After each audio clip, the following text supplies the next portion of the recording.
আগামী কয়েক মাস সারা দেশে ডেঙ্গু সংক্রমণ বাড়ার আশঙ্কা করছেন জনস্বাস্থ্য বিশেষজ্ঞ এবং চিকিৎসকরা। গত এক মাসে মারা গেছেন 22 জন, আক্রান্ত হয়েছেন 6,500-এর বেশি মানুষ। পরিস্থিতির মোকাবিলায় তৃণমূল পর্যায়ে পরীক্ষা এবং চিকিৎসার সুবিধা নিশ্চিতে এখনই ব্যবস্থা নেওয়ার পরামর্শ তাদের। সেই সঙ্গে মশা নিধন কার্যক্রম আরও জোরদারের পাশাপাশি বাড়াতে হবে জনসচেতনতা। রাজধানী সহ সারা দেশেই বাড়ছে ডেঙ্গু রোগীর সংখ্যা। তবে উপজেলা বা ইউনিয়নে পরীক্ষা ও চিকিৎসার যথাযথ ব্যবস্থা না থাকায় চাপ বাড়ছে রাজধানী সহ বিভিন্ন বড় শহরগুলোতে। জ্বর, তীব্র গা ব্যথা, পেট ব্যথা সহ নানা উপসর্গ নিয়ে প্রতিদিনই হাসপাতালগুলোতে আসছেন নতুন রোগী। আলাদা ডেঙ্গু ইউনিটে চিকিৎসা দেওয়া হচ্ছে তাদের। রাজধানীর পাশাপাশি অন্যান্য এলাকা থেকে আসা রোগীর ভিড় সামলাতে হচ্ছে চিকিৎসকদের। গত এক মাসেই কেসের পরিমাণ বেশি পাচ্ছি, ধীরে ধীরে রাইজ করছে। বাহির থেকে অনেক দূর থেকে পেশেন্ট আসছে, এই প্রবণতা এখনো অত বেশি না। জনস্বাস্থ্য বিশেষজ্ঞরা শঙ্কা করছেন মশা নিধন কার্যক্রম কাঙ্ক্ষিত পর্যায়ে না পৌঁছানোয় এবং সাধারণের সচেতনতার অভাবে সংক্রমণ আরও বাড়বে। মশার বিস্তারের ধরন, এটা যতগুলো জরিপ হয়েছে সবগুলো দেখা যাচ্ছে ঊর্ধ্বগতি।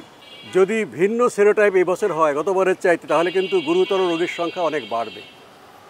সেদিক দিয়েও কিন্তু আমাদের একটা খুবই আশঙ্কার বিষয় আছে।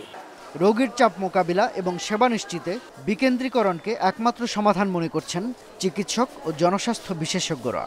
প্রচুর জ্বরের পেশেন্ট এখন, যে কেউ যে কোনোভাবে জ্বরে আক্রান্ত হতে পারে ডেঙ্গি, চিকুনগুনিয়া, কোভিড অথবা সিজনাল ফ্লু। এটা নিজে থেকে বোঝা কঠিন।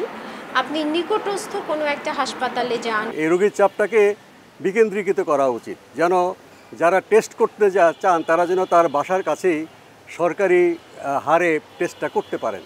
কিন্তু সবাইকে যদি বড় বড় হাসপাতালে এসে ভিড় করে টেস্ট করার জন্য, পর্যবেক্ষণ করার জন্য, প্রাথমিক চিকিৎসার জন্য, তাহলে কিন্তু গুরুতর রোগীর সংখ্যা বাড়লে সেটা সামাল দেওয়া যাবে না। ঘরবাড়ি ও আশপাশের পরিবেশ পরিচ্ছন্ন রাখতে নিয়মিত সরকারি কার্যক্রমের তাগিদ বিশেষজ্ঞদের। পাশাপাশি মশা নিধনে ব্যাপক জনসচেতনতা তৈরি করতে সামাজিক আন্দোলনের রূপ দেওয়ার আহ্বান তাদের।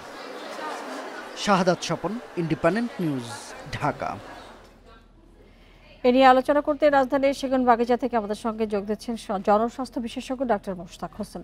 ডক্টর মোশতাক হোসেন, আপনাকে স্বাগত জানাচ্ছি আমাদের এই সংবাদে। যেটি জানতে চাই যে আপনার কাছে এই এক মাসে 22 জন মারা গেছেন এবং আরও কয়েক মাস সামনে যে মাসগুলো রয়েছে সেগুলোতে আরও বাড়ার আশঙ্কা রয়েছে। এই আশঙ্কা অনুযায়ী প্রস্তুতি কেমন, আসলে যথাযোগ্য পর্যাপ্ত ব্যবস্থা আসলে নেওয়া হয়েছে কিনা? জি, ধন্যবাদ। আমাদের অন্যান্য বছরে যেভাবে প্রস্তুতির কথা বলা হয়ে থাকে, আমাদের কর্তৃপক্ষ, সরকার সে ধরনের প্রস্তুতি যথেষ্ট আছে। কিন্তু যেটা আমি বলে থাকি আপনাদের মাধ্যমে, যে গতানুগতিক পন্থার প্রস্তুতি দিয়ে কিন্তু আমরা সমাধান করতে পারছি না, মৃত্যুর সংখ্যা কিন্তু আমরা কমাতে পারছি না।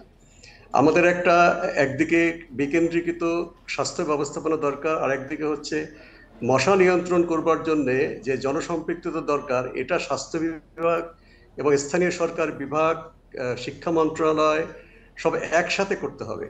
আমাদের করোনা বিশ্বমারী মোকাবেলার সময় যেভাবে ক্যাবিনেট ডিভিশন, মন্ত্রী পরিষদ বিভাগ সমন্বয় করত আমাদের যে প্রধান উপদেষ্টার কার্যালয়, তৎকালীন প্রধানমন্ত্রী কার্যালয়, সেইভাবে একটা সমন্বিত এবং গুরুত্বপূর্ণ ব্যক্তিদের দায়িত্ব প্রদান করে তারা যদি এটা সেই নিয়মে সমন্বয় করেন, তাহলে কিন্তু আমরা এর পরিস্থিতির উন্নতি ঘটাতে পারি।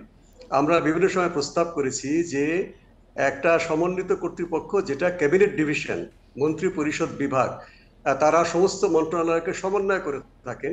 সেভাবে যেখানে স্বাস্থ্য মন্ত্রণালয়ের কাজ, যেখানে স্থানীয় সরকার মন্ত্রণালয়ের কাজ, অন্য মন্ত্রণালয়ের কাজ, পরিবেশ মন্ত্রণালয়ের কাজ বা গৃহায়ন এবং গণপূর্ত মন্ত্রণালয়ের কাজ, তারা হাজার হাজার স্বেচ্ছাসেবককে সম্পৃক্ত করে এক একটা এলাকায়, গ্রামে এবং শহরে তারা ডেঙ্গু রোগীকে খুঁজবেন, যেখানে হটস্পট পাওয়া যাচ্ছে ডেঙ্গু রোগীর ঠিকানা নিয়ে তারা মশা খুঁজবেন এবং পরিবেশকে পরিচ্ছন্ন করবেন।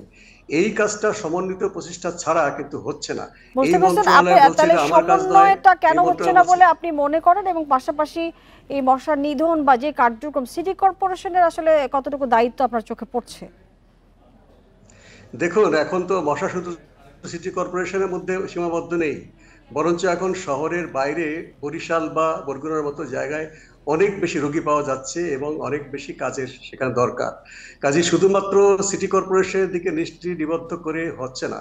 সিটি কর্পোরেশন যেটা করেছে কিছু ফলাফল তো পাওয়া যাচ্ছে, এবারে ডেঙ্গুটা গতবারের চেয়ে কিছুটা কম শহর এলাকায়, কিন্তু ওই যে গতানুগতিক পন্থা থেকে তারা বেরোতে পারছে না। এই গতানুগতিক পন্থা থেকে বেরিয়ে কিন্তু আমাদের সমন্বিতভাবে, বিকেন্দ্রীকৃতভাবে এবং জনসম্পৃক্ত করে আমাদের কাজটা করলে আমরা এই অবস্থা থেকে ধীরে ধীরে উন্নতি করতে পারবো। নাহলে দেখা যাবে যে আগামী মাসগুলোতে আমাদের আরো খারাপ পরিস্থিতি হতে পারে এবং আগামী বছরে এই ধরনের সমস্যা চলতেই থাকবে। কাজে আমাদের এই সিটি কর্পোরেশন বা ইউনিয়ন পরিষদ, উপজেলা পরিষদ, তাদেরকে সবাইকে একটা সমন্বিত কেন্দ্র, যেটা আমরা প্রস্তাব করেছি, ক্যাবিনেট ডিভিশনের অধীনে কাজ করে আমরা কোভিডের মতো আমরা এই আমরা একটা বড় কোভিডের সময় আসলে পেরিয়ে এসেছি। সেই অভিজ্ঞতা থেকে আমরা তৃণমূলের চিকিৎসা নিশ্চিতের কথা বলা হচ্ছে, পরীক্ষা নিশ্চিত করার কথা বলা হচ্ছে, কিন্তু সেই অনুযায়ী কি প্রস্তুতি আছে কিনা? কিট তো আমাদেরকে পর্যাপ্ত রয়েছে? আপনি যদি লজিস্টিক্স বা যন্ত্রপাতি প্রস্তুতি, সেটা মোটামুটি আছে, আরো আমাদের প্রয়োজন হবে। এবং আমাদের যদি চিকিৎসক বা নার্স, সেটাও কিন্তু আমাদের আসে যথেষ্ট পরিমাণে। তো আরো সেটাকে আমাদেরকে সুশৃঙ্খলভাবে প্রাথমিক স্বাস্থ্যসেবা, মাধ্যমিক স্বাস্থ্যসেবা এবং বিশেষায়িত স্বাস্থ্যসেবা এভাবে ভাগ করে কাজটা করতে হবে। তাহলে আমাদের যেই জনশক্তি আছে এবং যেই সম্পদ আছে, এটার অনেক অনেক বেশি মানে সদ্ব্যবহার হবে এবং কাজে লাগবে। জি, আমরা দেখছি যে গত মাসে প্রায় 1 মাসে 22 জন মারা গেছে। এই মৃত্যু হার কমাতে হলে এই মুহূর্তে আসলে করণীয় কি? কোন জায়গাগুলোতে আসলে ঘাটতির কারণে এই ধরনের ঘটনা বাড়ছে? মৃত্যু হচ্ছে যে আপনার একজন গুরুতর রোগী, বিশেষ করে যারা নিম্ন আয়ের মানুষ, যারা দিন আনে দিন খায়, তারা কিন্তু শেষ মুহূর্তে বড় বড় হাসপাতালে আসছেন। তাদেরকে যদি প্রথম পর্যায়ে আমরা তার বাড়ির পাশে তার ডেঙ্গু পরীক্ষার ব্যবস্থা করতে পারি বিনামূল্যে বা নামমাত্র মূল্যে বা সরকারি মূল্যে, তাহলে কিন্তু প্রথম থেকেই সে সতর্ক হয়ে যাবে, সে গুরুতর অবস্থায় পৌঁছবে না, বা গুরুতর অবস্থায় পৌঁছলে সে সঙ্গে সঙ্গে নিকটস্থ হাসপাতালে যেতে পারবে। কিন্তু এই প্রাথমিক স্বাস্থ্যসেবা পর্যায়ে ডেঙ্গু রোগীদের যে টেস্টের ব্যবস্থা না থাকার কারণে, পর্যবেক্ষণের ব্যবস্থা না থাকার কারণে শেষ মুহূর্তে এই দরিদ্র মানুষেরা, নিম্ন মানুষরা হাসপাতালে আসছে যখন, হয়তো তেমন কিছুই করার থাকছে না। কাজে এটা খুব দ্রুতই আমাদেরকে স্তরভিত্তিক বিকেন্দ্রীকৃত স্বাস্থ্য সেবার দিকে যেতে হবে। জি, মোশতাক আহমেদ, আপনাকে অনেক ধন্যবাদ আমাদের সাথে যুক্ত হয়ে এই বিষয়ে কথা বলবার জন্য। ফেব্রুয়ারিতে জাতীয় নির্বাচন আয়োজনের জন্য অন্তর্বর্তী সরকারের প্রতি আহ্বান জানিয়েছেন বিএনপি মহাসচিব মির্জা ফখরুল ইসলাম আলমগীর। সকালে সিলেটে শাহজালালের মাজার জিয়ারত শেষে সাংবাদিকদের প্রশ্নের জবাবে তিনি বলেন, দীর্ঘ 15 বছর দেশের মানুষ গণতান্ত্রিক অধিকার ফিরে পাওয়ার লড়াই করেছে। নির্বাচন হলে দেশ সঠিক পথে এগোবে, এতে জনগণের আশা আকাঙ্ক্ষার প্রতিফলন ঘটবে বলে উল্লেখ করেন তিনি। 5 আগস্টের পর সিলেটে প্রথমবারের মতো রাজনৈতিক কর্মসূচিতে অংশ নিতে যান মির্জা ফখরুল।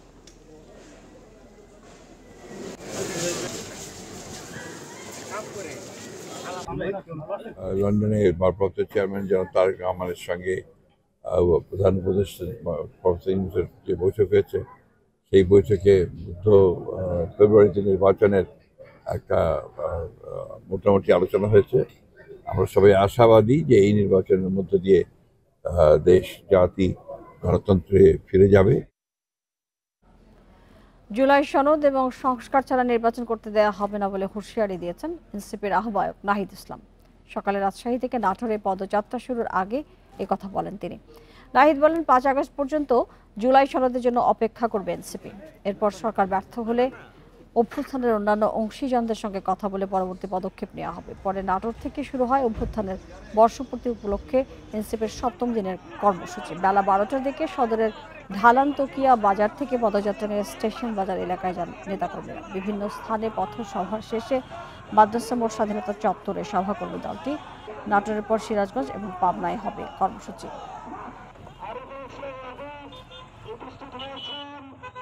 আমরা বলেছি বিচার এবং সংস্কারের জায়গাটা নিশ্চিত করতে হবে। এই মাসে জুলাই সনদ হওয়ার কথা, জুলাই ঘোষণাপত্র অলরেডি সময় পেরিয়ে গেছে। তারপরও আমরা 5ই আগস্ট পর্যন্ত এই সরকারকে দেখব যে তারা এই মাসের মধ্যে জুলাই সনদ এবং ঘোষণাপত্র দিতে পারে কিনা।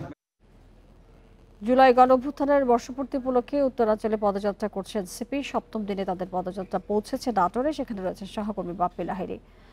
বাপ্পি, জানতে চাই যে পদযাত্রাটি পৌঁছেছে এবং কখন তারা পথসভা করবে?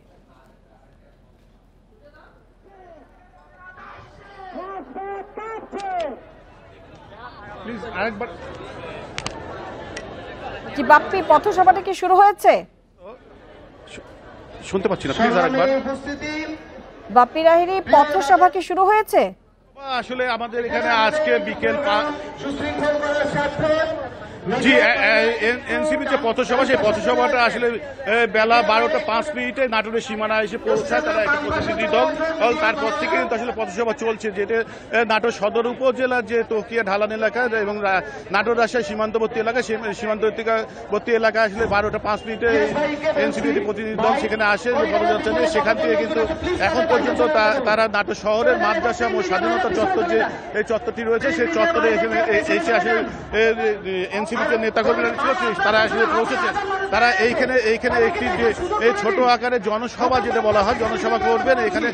এই মুহূর্তে আসলে এনসিপির যে এই নেতাকর্মী যে নাহিদ ইসলাম মুখ্য সংঘের উত্তরাঞ্চল যে সহ দক্ষিণাঞ্চল, সার্জিস আলম, হাসনাত আবদুল্লাহ, তাসলিম, যারা তারা আসলে সকলেই কিন্তু এই নাটোরের পথসভার যে নির্ধারিত স্থান করা ছিল নাটোর শহরের মাদ্রাসা মোড়ের এলাকা স্বাধীনতা চত্বরে, সেখানে তারা এই মুহূর্তে এসে পৌঁছালে। তারা এখন এখানে সীমিত আকারে একটি সভা করবেন বলে আমাদেরকে জানিয়েছেন। তবে যেহেতু এই মুহূর্তে তারা এই সভাস্থলে এসে পৌঁছেছে, এখনো আসলে কি বক্তব্য দেবে সেই বিষয়ে এখনো দলের পক্ষ থেকে নির্ধারণ করা হয়নি।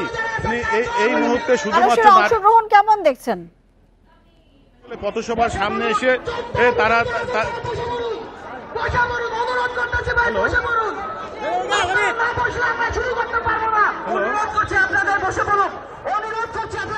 বাপ্পি লাহিড়ী, আপনি আমাকে শুনতে পাচ্ছেন?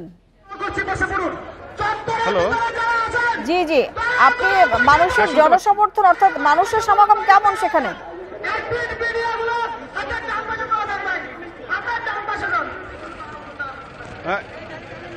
এই মুহূর্তে আসলে কেন্দ্রীয় যে নেতাকর্মীরা এসেছেন, সেই নেতাকর্মীর সাথে জেলার সকল উপজেলা থেকে নেতাকর্মীরা এখানে জড়ো হয়েছেন। তারা এখানে যদিও এই মুহূর্তে আবহাওয়াটা খুবই খারাপ, সমাবেশে কি হবে এখন পর্যন্ত জানা যাচ্ছে না, কারণ বৃষ্টি পড়া শুরু হয়েছে। তবে আমি এখন যেটুকু দেখাচ্ছি যে তারা কিন্তু আসলে কেন্দ্রীয় নেতারা তারা কিন্তু এখন পর্যন্ত ডায়াসের সামনে উপস্থিত হয়েছেন। সব মিলিয়ে হয়তোবা আর কিছুক্ষণের মধ্যে এখানকার পথসভাটা শুরু হয়ে যাবে। এনসিপির পদযাত্রা নিয়ে নাটোর থেকে জানাচ্ছিলেন সহকর্মী বাপ্পি লাহিড়ী। চলে যাচ্ছি পরের খবরে। মানবতা বিরোধী অপরাধের মামলায় শেখ হাসিনা সহ 3 আসামির বিরুদ্ধে ট্রাইব্যুনালে অভিযোগ গঠনের আদেশ 10 জুলাই। বিচারপতি মোহাম্মদ গোলাম মর্তুজা মজুমদারের নেতৃত্বে গঠিত 3 সদস্যের আন্তর্জাতিক অপরাধ ট্রাইব্যুনাল 1-এ শুনানি হয় এই মামলার। শেখ হাসিনা এবং সাবেক স্বরাষ্ট্রমন্ত্রী আসাদুজ্জামান খান কামালের পক্ষে রাষ্ট্র নিযুক্ত আইনজীবী শুনানি করেন। এছাড়া এই মামলায় গ্রেপ্তার একমাত্র আসামি সাবেক পুলিশ মহাপরিদর্শক চৌধুরী আবদুল্লাহ আল মামুনকে ট্রাইব্যুনালে হাজির করা হয়। এর আগে গত 1 জুলাই শেখ হাসিনা সহ 3 জনের বিচার শুরুর আবেদন করে প্রসিকিউশন। গত 12 মে মানবতা বিরোধী অপরাধের মামলায় শেখ হাসিনা সহ 3 জনের বিরুদ্ধে প্রসিকিউশনে রিপোর্ট দাখিল করে ট্রাইব্যুনালের তদন্ত সংস্থা। 1 জুন শেখ হাসিনা সহ 3 জনের বিরুদ্ধে আনুষ্ঠানিক অভিযোগ আমলে নেয় ট্রাইব্যুনাল। যে হত্যা নির্দেশ দিয়েছেন এরকম কোনো বক্তব্য, যে বক্তব্যগুলো এনেছে এগুলো সঠিক নয়। কারণ হলো এরকম কোনো ডকুমেন্টারি এভিডেন্স রাষ্ট্রপক্ষে তার যে দাখিলীয় কাগজপত্র তার মধ্যে নাই। উনি যে কথা বলেছেন যে এটি অসত্য, সেটা নির্ধারণ হবে যদি চার্জ ফ্রেম হয় তারপরে বিচারে গিয়ে। সেজন্য ওনার এই সাবমিশন গ্রহণযোগ্য নয়, এটি আমাদের পক্ষ থেকে চিফ প্রসিকিউটর বলেছেন। 7 সেপ্টেম্বরের মধ্যে চট্টগ্রামে ওয়াসিম হত্যা মামলার তদন্ত প্রতিবেদন দাখিল করতে প্রসিকিউশনকে নির্দেশ দিয়েছে আন্তর্জাতিক অপরাধ ট্রাইব্যুনাল। সকালে জুলাই গণ অভ্যুত্থানে শহীদ ওয়াসিম সহ চট্টগ্রামের 6 জনকে হত্যার মামলায় রাউজানের সাবেক সংসদ সদস্য ABM ফজলে করিম চৌধুরী সহ 3 আসামিকে ট্রাইব্যুনালে হাজির করা হয়। আন্তর্জাতিক অপরাধ ট্রাইব্যুনাল 1-এ এই মামলার শুনানি হয়। গত 8 এপ্রিল ফজলে করিমকে ট্রাইব্যুনালে হাজিরের পর তদন্ত শেষ করতে প্রসিকিউশন সময় চাইলে আদালত তা মঞ্জুর করেন। বৈষম্য বিরোধী ছাত্র আন্দোলন চলাকালে গত বছরের 16 জুলাই চট্টগ্রাম নগরের 16 শহর এবং মোরাদপুর এলাকায় আওয়ামী লীগ, যুবলীগ, স্বেচ্ছাসেবক লীগ এবং ছাত্রলীগের নেতাকর্মীরা ছাত্র জনতার উপর হামলা এবং গুলি চালায়। এই ঘটনায় ছাত্রদল কর্মী ওয়াসিম আকরাম, শিবির কর্মী ফয়সাল আহমেদ শান্ত, ফার্নিচার ব্যবসায়ী মোহাম্মদ ফারুক গুলিবিদ্ধ হয়ে নিহত হন। এছাড়া 18 জুলাই চট্টগ্রামের বহদ্দার হাটে ছাত্রলীগ, যুবলীগ, আওয়ামী লীগ নেতাকর্মীদের ছোড়া গুলিতে দোকান কর্মচারী সাইমন, শিক্ষার্থী তানভীর সিদ্দিকী এবং চট্টগ্রাম বিশ্ববিদ্যালয়ের শিক্ষার্থী হৃদয় চন্দ্র তরুয়া নিহত হন। এই মামলায় গত 25 মার্চ সাবেক শিক্ষামন্ত্রী মহিবুল হাসান চৌধুরী, নওফেল, সাবেক 2 মেয়র আজম ও নাসির এবং রেজাউল করিম সহ 15 জনের বিরুদ্ধে গ্রেপ্তারি পরোয়ানা জারি করে ট্রাইব্যুনাল।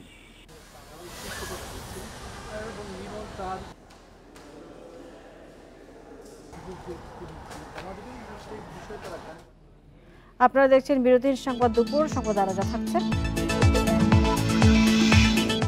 মালয়েশিয়ায় বাংলাদেশি গ্রেপ্তারের প্রভাব শ্রমবাজারে পড়বে না, মত বিশেষজ্ঞদের। জঙ্গি সংশ্লিষ্টতা যৌথ তদন্তের তাগিদ।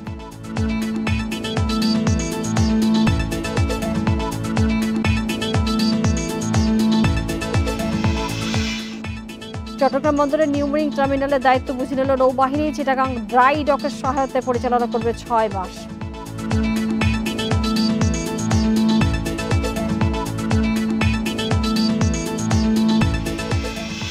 প্লট বরাদ্দে দুর্নীতির 6 মামলায় সাবেক প্রধানমন্ত্রী শেখ হাসিনা এবং তার পরিবারের সদস্য সহ 23 জনকে আদালতে হাজির হতে গেজেট প্রকাশ করা হয়েছে। আগামী 20 জুলাই এই মামলার তারিখ নির্ধারণ করা হয়েছে। ওই তারিখের মধ্যে আদালতে হাজির না হলে আসামিদের অনুপস্থিতিতে বিচার কার্যক্রম শুরু করা হবে। রোববার সন্ধ্যায় দুর্নীতি দমন কমিশনের প্রসিকিউটর মীর আহমেদ আলী সালাম বলেন, প্লট বরাদ্দে দুর্নীতির 6টি মামলায় গেজেট প্রকাশের জন্য আদালতের নির্দেশনা ছিল। গেজেটে ঢাকা মহানগর জ্যেষ্ঠ বিশেষ জজ মোহাম্মদ জাকির হোসেন গালিবের সই রয়েছে। যাদের বিরুদ্ধে গেজেট প্রকাশ হয়েছে তাদের মধ্যে শেখ হাসিনা ছাড়াও তার ছেলে সজীব ওয়াজেদ জয়, মেয়ে সাইমা ওয়াজেদ পুতুল, বোন শেখ রেহানা, রেহানার মেয়ে টিউলিপ, রিজওয়ানা সিদ্দিক, আজমিনা সিদ্দিক রূপন্তী এবং ছেলে রাদওয়ান মুজিব সিদ্দিক ববি। পূর্বাঞ্চল নতুন শহর প্রকল্পে 6টি প্লট বরাদ্দে অনিয়ম ও দুর্নীতির অভিযোগে গত ডিসেম্বরে অনুসন্ধান শুরু করে দুদক। পরে কয়েক ধাপে 6টি মামলা করা হয়।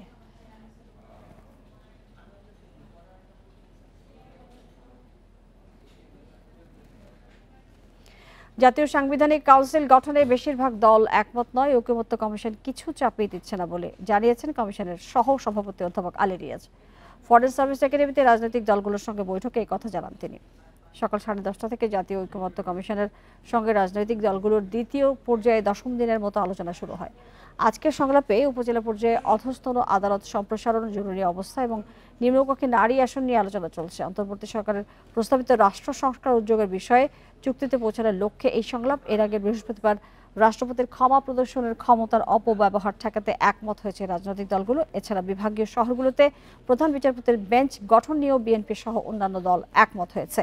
বিএনপি, এনসিপি এবং জামায়াত ইসলামী সহ 30টি রাজনৈতিক দল এই আলোচনায় অংশ নিচ্ছে। তার সবচেয়ে বড় উদাহরণ হচ্ছে এই যে প্রাথমিক পর্যায়ে যে 166টি, তার বাইরে যেগুলোর ব্যাপারে সুনির্দিষ্টভাবে অধিকাংশ দল বলেছেন যেগুলো রাখা যাবে না। আজকের পরে বাকি সময়টা আপনাদের সাংগঠনিক এবং অন্যান্য কাজ ব্যস্ততার জন্য এবং অনানুষ্ঠানিক যোগাযোগের জন্য সকলেরই কর্মসূচি থাকবে। তার মধ্যেও আমাদেরকে একটু সময় বের করে আমাদের এই আলোচনাটা অব্যাহত রাখতে হবে। কোটা সংস্কার আন্দোলন থেকে জুলাই গণ অভ্যুত্থান, সহস্রাধিক শহীদের রক্তের বিনিময়ে পতন হয় স্বৈরাচার শেখ হাসিনা সরকারের। 36 দিনের আন্দোলনের অন্যতম মোড় ঘোরানো কর্মসূচি ছিল জুলাইয়ের প্রথম দিকের বাংলা ব্লকেট কর্মসূচি। আওয়ামী সন্ত্রাসীদের রক্তচক্ষু উপেক্ষা করে এই কর্মসূচি সফল করেন শিক্ষার্থীরা। 1 জুলাই থেকে কোটা সংস্কারের দাবিতে আন্দোলনে নামেন শিক্ষার্থীরা। 2 জুলাই বিকেলে শিক্ষার্থীরা শাহবাগ মোড় অবরোধ করেন। দাবি আদায়ে 5 জুলাই পর্যন্ত বিকেলে একটি নির্দিষ্ট সময় ধরে শাহবাগ অবরুদ্ধ করে শিক্ষার্থীরা। স্বৈরাচার হাসিনা সরকার দাবি উপেক্ষা করলে এবার 7 জুলাই থেকে বাংলা ব্লকেট কর্মসূচি দেয় শিক্ষার্থীরা। আশানুরূপ প্রশাসন থেকে যখন আমরা কোনো ফল পাচ্ছিলাম না, তখন সিদ্ধান্ত আসে যে আমরা বাংলা ব্লকেট করব। তো বাংলা ব্লকেট এবং পরবর্তী সব কর্মসূচি আসলে শিক্ষার্থীদের অংশগ্রহণ এবং জনমনে আমাদের আন্দোলনের প্রতি সমর্থন বাড়তে থাকে। 7 জুলাই থেকে 9 জুলাই রাজধানীর শাহবাগ, সায়েন্স ল্যাব, ফার্মগেট সহ গুরুত্বপূর্ণ সব সড়কই অবরুদ্ধ করেন শিক্ষার্থীরা। সেই সঙ্গে ঢাকা আরিচা মহাসড়ক, ঢাকা চট্টগ্রাম মহাসড়ক, চট্টগ্রাম খুলনা, রংপুর, বরিশাল সহ সারা দেশে বিভিন্ন সড়ক মহাসড়ক অবরোধ করেন আন্দোলনরত শিক্ষার্থীরা। বন্দর নগরী চট্টগ্রাম ও ময়মনসিংহে রেলপথ অবরোধ করেন বিক্ষুব্ধ শিক্ষার্থীরা। ব্যারিকেড ভেঙে যখন বেরিয়ে যেমন কোটবাড়ি এই জায়গাটায় যখন আমরা অবস্থান নিয়েছিলাম, সেদিন আমরা রাতের 12:30 পর্যন্ত আমরা এখানে অবস্থান নিয়েছিলাম। এরপর আবার পুলিশের বাধাকে উপেক্ষা করে 11 জুলাই থেকে টানা অবরোধ কর্মসূচি পালন করেন শিক্ষার্থীরা। গার্ডিয়ান যাদের কাছে পর্যন্ত আমরা ততক্ষণ পর্যন্ত পৌঁছাতে পারিনি, সিনিয়র সিটিজেন, তারা যাতে এই জায়গার জিনিসটা এনগেজ ফিল করে। এবং আমরা দেখতে পাচ্ছিলাম যে যখনই আমরা কোনো একটা পয়েন্ট ব্লক করছি, কিন্তু মানুষ আসলে আমাদের সাপোর্ট দিচ্ছিল, বলছিল যে 2 দিন কষ্ট করবো, 1 সপ্তাহ কষ্ট করবো, কিন্তু হলো গিয়ে আমার ছেলে, আমার মেয়ে, আমার নাতিপুতিরা যাতে হলো গিয়ে এই যে পরবর্তী যে তাদের উপর যে বৈষম্য সেই জিনিসটা না হয়। আওয়ামী সন্ত্রাসীদের সকল ধরনের হুমকি রক্তচক্ষু উপেক্ষা করে আন্দোলন ধরে রাখে শিক্ষার্থীরা। সভাপতি ক্যান্ডিডেট ছিলেন, তারা হলের গেট থেকে শুরু করে বিভিন্ন জায়গায় দাঁড়াইছিলেন। শিক্ষার্থীরা সমস্ত ভয়কে জয় করে কিন্তু তারা রাজপথে নেমে এসেছে। 36 দিনের গণঅভ্যুত্থানে হাসিনার নির্দেশে শিশু থেকে সব বয়সী সহস্রাধিক মানুষকে নির্বিচারে গুলি করে হত্যা করা হয়। এরপর গণঅভ্যুত্থানের মুখে স্বৈরশাসক শেখ হাসিনা 5 আগস্ট পালিয়ে যায় ভারতে। নূরে আলম, ইন্ডিপেন্ডেন্ট নিউজ, ঢাকা। চট্টগ্রাম বন্দরের নিউমোরিং টার্মিনাল আগামী 6 মাস পরিচালনার জন্য দায়িত্ব বুঝে নিয়েছে নৌবাহিনী পরিচালিত প্রতিষ্ঠান চিটাগাং ড্রাই ডক লিমিটেড। মধ্যরাত থেকে এনসিটি পরিচালনার কাজটি চিটাগাং ড্রাই ডক বুঝে নিয়েছে বলে জানায় বন্দর কর্তৃপক্ষ। বন্দরের সচিব ওমর ফারুক জানান, ডাইরেক্ট প্রকিউরমেন্ট মেথড ডিপিএমে কাজ পেয়েছে নৌবাহিনীর প্রতিষ্ঠান চিটাগাং ড্রাই ডক লিমিটেড। আপাতত 6 মাসের জন্য চুক্তি হয়েছে। টার্মিনালটিতে আগের শ্রমিকেরাই কাজ করবে, শুধু ব্যবস্থাপনা কর্তৃপক্ষ পরিবর্তন করা হয়েছে। দীর্ঘদিন ধরে এনসিটি পরিচালনা করে আসছিল বেসরকারি অপারেটর সাইফ পাওয়ারটেক। রোববার প্রতিষ্ঠানটির সঙ্গে চট্টগ্রাম বন্দরের চুক্তির মেয়াদ শেষ হয়েছে। চট্টগ্রাম বন্দরের 4টি কন্টেইনার টার্মিনালের মধ্যে সবচেয়ে বড় এনসিটি।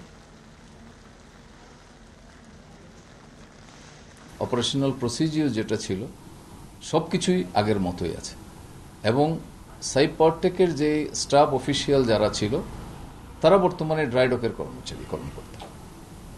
তো সেই হিসেবে আমাদের কোনো সিস্টেমে কোনো চেঞ্জ আসে নাই, কোনো কার্যপ্রক্রিয়ার মধ্যে কোনো চেঞ্জ আসে নাই, আমাদের কম্পিউটার সিস্টেমে কোনো চেঞ্জ আসে নাই, সব কিছুই যথারীতি চলছে এবং স্মুথলি রান করছে। এ নিয়ে আরো জানাতে চট্টগ্রাম থেকে যুক্ত হচ্ছে সহকর্মী অনুপম শীল। অনুপম, ড্রাই ডক দায়িত্ব নেবার পরে এখন কি পরিস্থিতি বন্দরের? আজকে সকাল থেকেই আমরা মূলত বন্দরের এনসিটি টার্মিনালে ঘুরে দেখেছি এবং ভেতরে বাইরে 2 জায়গাতেই গিয়েছিলাম। সেখানে স্বাভাবিক যে পরিস্থিতি সেটি আমরা লক্ষ্য করেছি এবং বন্দর কর্তৃপক্ষ যেটি বলেছেন যে তাদের এই এনসিটি পরিচালনা করার ক্ষেত্রে যে কারিগরি টিম আছে সেটি কিন্তু আগের মতোই থাকছে। শুধুমাত্র এখানে আমরা দেখছি যে এই ব্যবস্থাপনার জায়গাটি সেটিতে পরিবর্তন হয়েছে। আর এনসিটি যেহেতু চট্টগ্রাম বন্দরের অন্যতম বড় একটি টার্মিনাল এবং এখানে চট্টগ্রাম বন্দরের গত বছরের হিসাবটিও যদি আমরা বলি তাহলে বন্দরের মোট 44 ভাগ কন্টেইনার কিন্তু এই এনসিটিতে জাহাজীকরণ এবং খালাস করা হয়েছে, অর্থাৎ হ্যান্ডলিং করা হয়েছে। সেই হিসেবে এটি অত্যন্ত গুরুত্বপূর্ণ জায়গা, এখানে কোনোভাবেই একদিন বন্ধ রাখার কোনো সুযোগ আসলে নেই এবং সেই প্রেক্ষাপটেই বন্দর কর্তৃপক্ষ যাবতীয় ব্যবস্থা নিয়েছে বলে তারা আমাদেরকে জানিয়েছে। এবং এখানে বন্দর ব্যবহারকারীরা যেটি বলছেন যে এতদিন ধরে এই এনসিটি টার্মিনালকে ঘিরে তাদের যে কিছু অভিযোগ ছিল, বিশেষ করে প্রয়োজনীয় শ্রমিক যথাসময়ে সরবরাহ না করা বা একই সাথে যথাসময়ে শ্রমিক সরবরাহ না করা, এই ধরনের কিছু অভিযোগ তাদের ছিল। তবে সেটি এখন আসলে পরিবর্তন হবে এরকম একটি প্রত্যাশা তাদের মধ্যে আছে এবং যেহেতু এখানে ড্রাই ডকের সাথে নৌবাহিনী সম্পৃক্ত আছে তাই ব্যবস্থাপনার জায়গা থেকে আরও অনেক বেশি সুদৃঢ় হবে এই এনসিটিটি, সেই প্রত্যাশাই তাদের রয়েছে এবং সেটি হলে বন্দরের ভাবমূর্তি যেমন দেশের বাইরে উজ্জ্বল হবে, পাশাপাশি দেশের অর্থনীতিতে একটি ইতিবাচক যে প্রভাব তৈরি হবে বলে তারা মনে করছে। আপনাকে অনেক ধন্যবাদ আমাদেরকে এই বিষয়ে তথ্য দেওয়ার জন্য। পশ্চিমবঙ্গ আশপাশের এলাকায় লঘুচাপ তৈরি হয় দেশের দক্ষিণাঞ্চলের বৃষ্টি বাড়ার আভাস দিয়েছে আবহাওয়া অধিদপ্তর। আবহাওয়ার এক সতর্ক বার্তায় দেশের 3 বিভাগে একদিনের ভারী বৃষ্টির সতর্কতা জারি করা হয়েছে। আবহাওয়া অফিস জানায় দক্ষিণ পশ্চিম মৌসুমী বায়ু সক্রিয়তার কারণে চট্টগ্রাম, খুলনা এবং বরিশাল বিভাগের কোথাও কোথাও ভারী থেকে অতি ভারী বৃষ্টি হতে পারে। অতি ভারী বৃষ্টির ফলে চট্টগ্রাম বিভাগের পাহাড়ি এলাকার কোথাও কোথাও ভূমিধসের আশঙ্কা রয়েছে। সেই সঙ্গে চট্টগ্রাম মহানগরের কোথাও কোথাও অস্থায়ীভাবে জলাবদ্ধতা সৃষ্টি হতে পারে বলে সতর্ক করা হয় ওই বার্তায়। এদিকে বৃহস্পতিবার থেকে দেশের 4 সমুদ্র বন্দরে 3 নম্বর স্থানীয় সতর্ক সংকেত দেখিয়ে যেতে বলেছে আবহাওয়া অধিদপ্তর। ভারী বর্ষণের যে আশঙ্কাটা হয়েছে এটা আগামী 24 ঘন্টা পর্যন্ত বলবৎ থাকবে। 24 ঘন্টা পরে এই ভারী বর্ষার প্রবণতাটা অনেকটা কমে আসবে। সেই ক্ষেত্রে এখন যে দেশের উত্তরাঞ্চলে কিছুটা বৃষ্টিপাতের ইয়েটা কম হচ্ছে, সেটা হয়তো 24 ঘন্টা পরে উত্তরাঞ্চলে বৃষ্টিপাতের পরিমাণটা কিছুটা বাড়বে। উত্থানের মধ্য দিয়ে শুরু হয়েছে ঢাকা স্টক এক্সচেঞ্জ ডিএসসি লেনদেন। সোমবার দিনের শুরুতে প্রথম 30 মিনিটে প্রধান সূচক ডিএসসিএক্স বেড়েছে প্রায় 40 পয়েন্ট, লেনদেন ছাড়িয়েছে 300 কোটি। বেলা 11টা পর্যন্ত প্রধান সূচক ডিএসইএক্স 46.58 পয়েন্ট বেড়ে অবস্থান করে 4,940 পয়েন্টে। এ সময় ডিএসসিতে মোট লেনদেন হয় 176 কোটি 16 লাখ টাকার শেয়ার এবং ইউনিট। বাজারে সক্রিয় থাকা কোম্পানিগুলোর মধ্যে 227টির শেয়ার দর বেড়েছে, কমেছে 80টির এবং অপরিবর্তিত রয়েছে 75টির শেয়ার দর। এদিকে গত সপ্তাহের শেষ কার্যদিবসে ডিএসসির বাজার মূলধন ছিল 6,66,006 কোটি টাকা। সপ্তাহের ব্যবধানে বাজার মূলধন বেড়েছে 4,500 কোটি টাকার বেশি।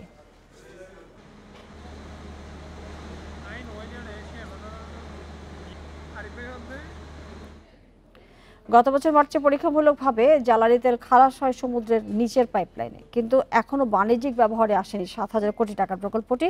বিপিসি বলছে পরিচালন ঠিকাদার নিয়োগে উন্মুক্ত দরপত্র হয়েছে।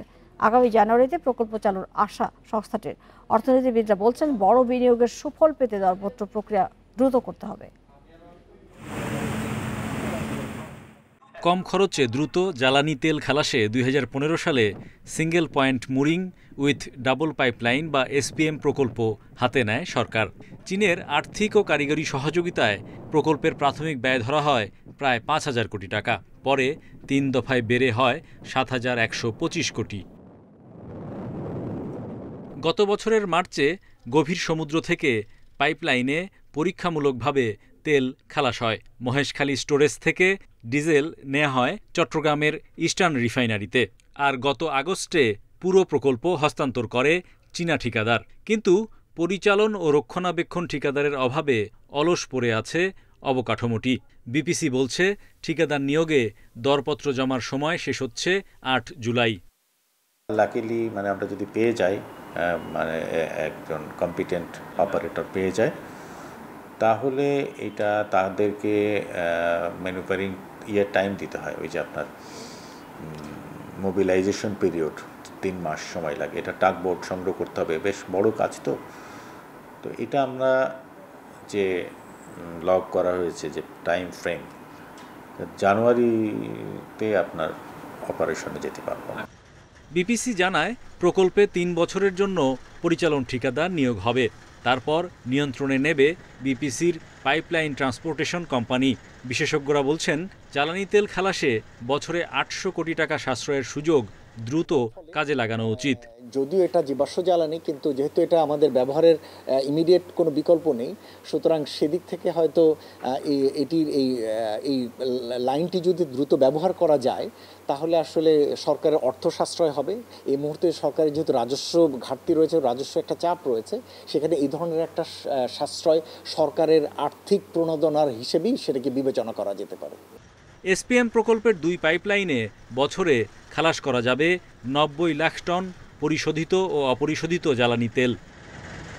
Hari Saha, independent news, Dhaka.